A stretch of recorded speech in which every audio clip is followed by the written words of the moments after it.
দেখো বন্ধুরা, এদিকে সবজি টবজি সব কেটে নিয়েছি, চাল ঠাল ধুয়ে রেডি করেছি, কড়াইটা বসিয়ে দিয়েছি তেল দিয়ে, এদিকে ছেলেকেও খেতে দিয়ে দিয়েছি, মশলা এদিকে হয়ে গেছে।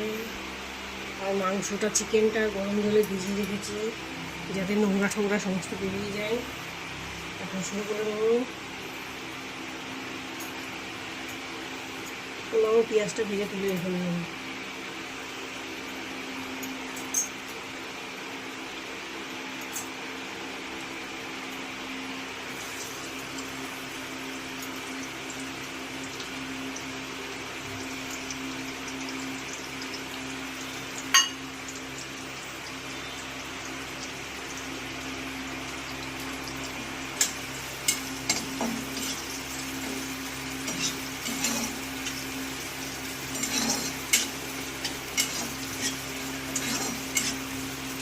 ছেলে খাবে দেখো ডিম ভুজিয়া, ঘুগনি ছিল একটু, ঘুগনি ওকে দিলাম, ওর বাবার জন্য রেখে দিলাম।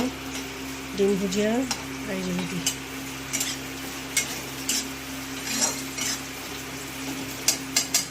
সামান্য একটু লবণ দিয়ে ভাজবো, তাতেই নরম হয়ে যাবে। এইমাত্র পরে বাড়িতে আসলো।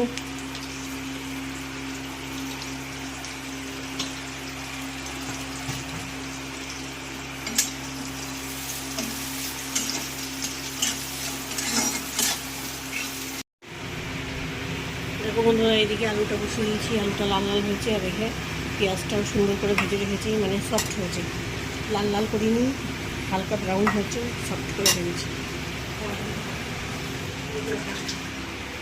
চিকেনটা পুরো গরম জলে ধুয়ে ধুয়ে সাদা করে ফেলেছি,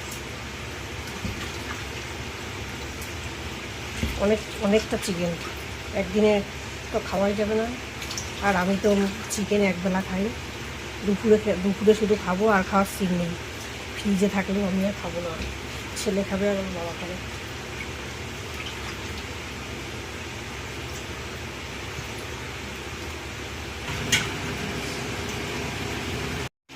দেখো বন্ধুরা, ওদিকে কিছু কিছু বাসন মেজে রেখেছি, রান্নাবান্না কমপ্লিট হয়ে গেছে।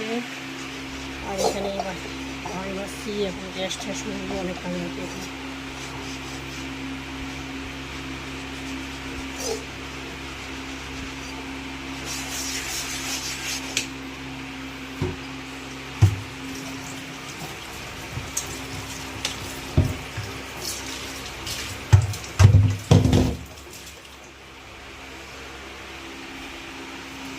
এটা মাঝে এবার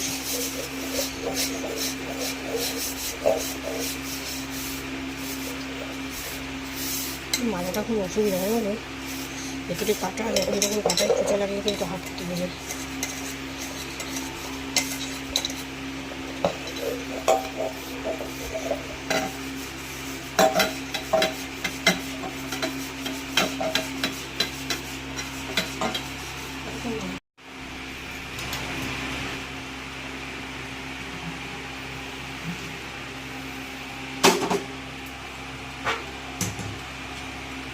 দেখো বন্ধুরা, চিকেন কষা এক গামলা হয়েছে, সরি এক গামলা হয়ে গেছে চিকেন কষা। আর দেখো পোলাও হয়ে গেছে আমার এদিকে।